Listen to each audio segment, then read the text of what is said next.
talking about some on the block with the meat pack. I know you got some points there, Richie. You want to go over? Hit me with a little something. A little something. All right, I just want to start off. Did you watch any basketball last night? You see this Golden State versus the Lakers matchup. I did see that Golden State versus the Lakers matchup. That was awesome. I mean, it's a pretty good game just to watch in general. I mean, Golden State had trouble shooting early. Steph Curry especially. He shot like 4 threes in the first quarter, didn't make a single one, but turned it on later. But, I mean, in this game for Golden State, we saw what's his boy, Kelly Oubre, really just started to his own. I mean, he started off this entire season just so bad from beyond 3, and his percentage was just way down. But coming along. He's starting to come along. I mean, they're starting to get what they expected out of him, so that's good to see. And on the other side, I mean, the Lakers are just dominating. Lakers are just cruising right now, dude. Just totally in cruise control. Schroeder is an absolute freak, and they don't even need him, like literally. And he's just out there eating them up. He is. No, Dennis Schroeder, real underrated. Like I said, dude's long, has a great reach, can obviously play some great on-ball defense.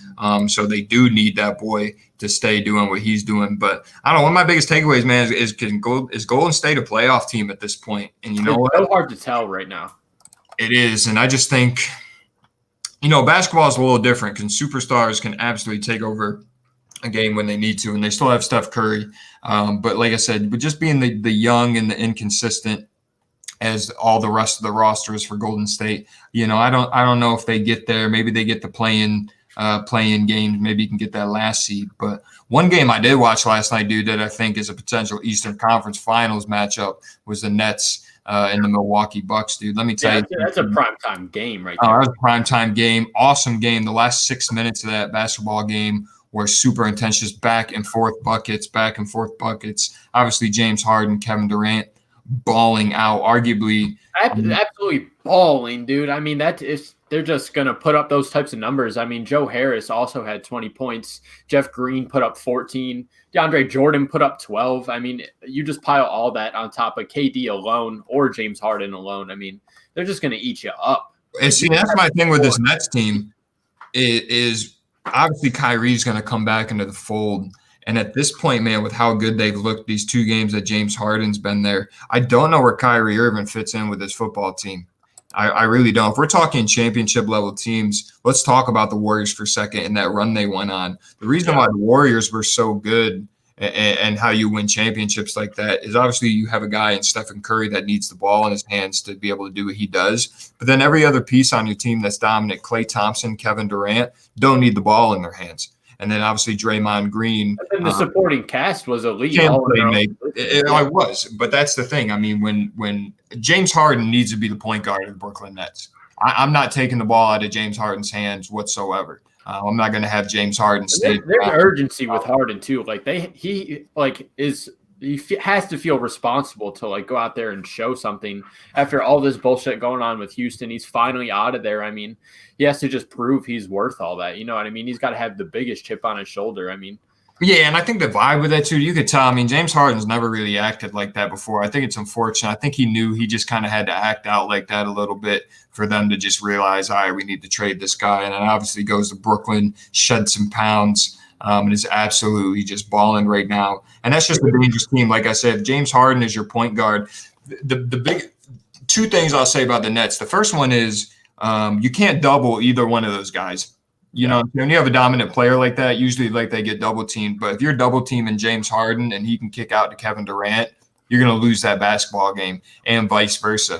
The only thing I think coming down to playoff basketball that is potentially going to hurt Brooklyn is obviously losing Jared Allen and Taurean Prince. Obviously lost a lot of size in the middle. Obviously DeAndre Jordan's good and whatnot, but like I said, come grit and grind, or depending on, unfortunately, or knock on wood, if DeAndre Jordan were to get injured, possibly, like I said, they don't have much for rim protecting. And, when you're dealing with guys like Giannis and whatnot, or like I said, you're going to meet a Philly team where Ben Simmons and Joel Embiid can beat you up on the inside. You're going to need somebody in there to pound with them. So I think that is one thing to be concerned of possibly going forward. But, these past 2 games, that just hasn't really been a factor. Or, having Steve Nash and Mike D'Antoni be your coaches, they might just say, we don't need to play fucking defense. We're just going to outscore you. You know what I'm saying? You're not going to score. I mean, yeah, you forget that's Mike D'Antoni and James Harden now. I mean, you know? Yeah, obviously. That's a crazy thing. I didn't even think, those two were just kind of reunited like a year later. But, yeah, that team is going to be super dangerous. And like I said, that Bucks Nets matchup might be, we might be looking at that, see who gets to go to the finals. But then, my biggest concern with Brooklyn right now is what do we do with Kyrie? I wouldn't, with the team, the way they're rolling right now and how good Kevin Durant is playing. Like I said, Kevin Durant was out for 2 years. So people kind of forgot, Kevin Durant is.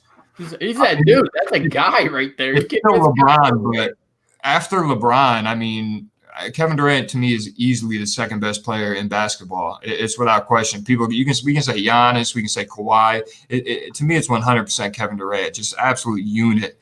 So smooth with the scoring, and then obviously what James Harden can do with a ball in his hands is insane. So I just don't know where Kyrie fits into that. I would look at a team that would potentially want Kyrie, dude. I would want to get a couple more pieces from my bench. I want more Joe Harris's. I want more, I love Joe Harris. Bro. Some of those great guys, and Joe Harris's are the guys, we're talking championship teams. It always is that one guy. It's always the Andre Iguodala's, the Shane Battier's or whatever, those guys that step up when it matters. James Harden, Kevin Durant, I think are so good too that they know that, hey, we need to keep Joe Harris happy because might come a time and point where we need him in the corner, hit that big shot. And Joe Harris has proven that he can do that. Dude can shoot the lights out of the building. So I just like that team structure, man. And like I said, personally, I'll put everything aside for Kyrie Irving. Not going to say anything about that. But from a basketball standpoint, I just don't know how that's going to look or whatnot because Kyrie, himself doesn't really play much defense. And obviously James Harden isn't really known for his either. But, you got two guys that – you see Chuck call them dribble brothers? Yeah, to a degree that's true. But, if that's going to be – you only need one. James Harden can get away with that if, he's surrounded by shooters. And obviously Kevin Durant is far better than just being some spot-up shooter, but he also proves that he can be immensely efficient and superb in just a catch and shoot or a post-up game like that. And so, if I'm Brooklyn, I'm looking around right now being like, we got Harden, we got Durant. I'm going to possibly see what I can get for Kyrie. I'm going to get a little more depth. I'm going to get another big man to guard that paint.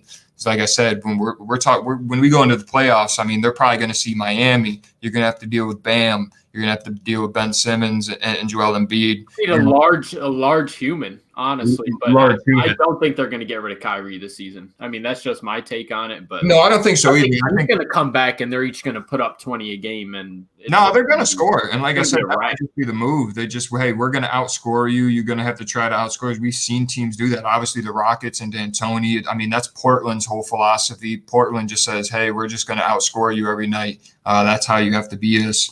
So that does work. And my thing is right now, just the way Kevin Durant's been playing, man, it's just an awe to watch. Just an absolute unit of a player, one of the best of all time. And probably by the time he's done, James Harden might fuck around and be in that conversation, especially if they can bring home a chip. Like I said, just one of the best offensive guys we'll probably ever see in this league. So it's going to be, that's going to be an awesome one to watch. That we saw, the Nets, the Bucks, Philly. I think the Eastern Conference is really interesting right now. See what goes forward with that. But man, the Nets are really hard to not think they're going to fuck around and win a championship. Yeah, obviously it's still so early now. But it just feels right. Same thing on the other side on the West over there. Them Lakers again, bro. Just feels right, dude. They're just so in cruise control right now, dude. They're playing so effortlessly. It's like they never stopped. They had the shortest break from the bubble. Less time to rest, bars. But it's just, I don't know, dude. It just feels good over there. I don't know. They're playing great basketball. Brooklyn over Philly? I fucking hate to say it, dude. I really do. But yeah, you have to. Like you said, Joel Embiid. Oh, excuse me. I was super itchy right there. Oh. Joel Embiid is having arguably one of the best starts to a season we've seen in Philly, period, franchise. So, and you love to see it out of the big man. But at the end of the day, the depth just isn't there against the Lakers. I mean, Shake Milton has been huge these past 3 games. Cat, what's up, my boy? Eddie. But like I said, Shake Millhouse Milton, I mean, he's out there balling. Tobias Harris, he's starting to become that dude. I really didn't have a lot of faith in him for a while, but I mean, he's out there just putting up 20 points. Nothing crazy, but, he's going to get his a little bit. But I don't know. When it comes down to it, yeah, the Nets are way deeper. They're going to score more points. And then, like I said, same thing if on the Lakers side. One of the big things with the Nets is they somehow in that trade managed to keep Spencer Dinwiddie. I know he's obviously out for the year, but come next year to be able to still have Spencer Dinwiddie, that would be one of the only reasons. Other two, I'm looking potentially moving Kyrie. But you said, I don't think they make that move happen this year. They're going to try it out. They're going to run it. And then, like I said, if they don't win the championship this year, I think it's okay. But like I said, they have about a 2-year window to. Oh yeah, it's this year or next year for sure. They're all or nothing right now for sure. Chip or bust, son. Nah, it really is. And if that Bucks matchup was anything, telling, that potentially has the chance to be a phenomenal 7-game series if that's the case. Well, let's talk about these Bucks for a minute. I mean, obviously Giannis is insane. They just played the Nets. We were just talking about that. Obviously dropped 34, 12 rebounds, 7 assists. I mean, that's a huge game. Chris Middleton coming out, dropping 25. Drew Holiday out there balling. Brook Lopez out there with 15. Brook Lopez. Love Brook. It's super underrated guy. I just don't know if this Bucks team has the depth that they really need. I mean, out of their big 3, that's kind of where they're getting all their points from. I mean, hey, listen, we want to talk about the series. We want to talk about the Bucks. Outscore the Nets. I want to break down Giannis for a minute. I love me Giannis. Great story. Obviously got a couple MVPs. But, I mean, if you watch Giannis and have watched him over the past couple of years, dude, really, I mean, he's so dominant. He's so good at what he does, but it really is, he does kind of have a limited arsenal. He's just good. I mean, he's so good at driving to the basket and obviously just dunking on your face, putting his fucking nut sandwich in your mouth. But you know what I'm saying? And obviously, if you have a player like that, you surround him by shooters, you have a chance. But like I said, I just feel like I'll compare it to Lamar of the NFL. I just think the regular season, he's going to put up those numbers. His PER rating is going to be insane. He could average a triple-double in his sleep if he wanted to. But I just don't think right now he has the skill set and the team around him to win a championship. Like I said, they have really good, I think, B-level players on that team. Obviously, Chris Middleton's got himself a couple All-Stars. Drew Holiday's a solid player. I mean, yeah. Brook Lopez is a great underrated player in this league. The bench is rough. Bench is rough. Yeah, when you're comparing that to Harden and Kevin Durant, I mean, I don't even think it compares. I don't even think we're talking about the same thing here. Obviously, Giannis is phenomenal and is going to have phenomenal numbers. They're going to have a great record, but come playoff time, it's going to be those other guys that need to step up because he's going to get his 30, 12, and 8, 9, whatever it is. But he's another one. He's another one like Ben Simmons. He needs to develop that 3 to space the floor and let other teams be able to see something on film that you can game plan around. So I don't know. I like the Nets, man. That's going to be scary. I got to see what that looks like when Kyrie gets back, but that's going to be scary.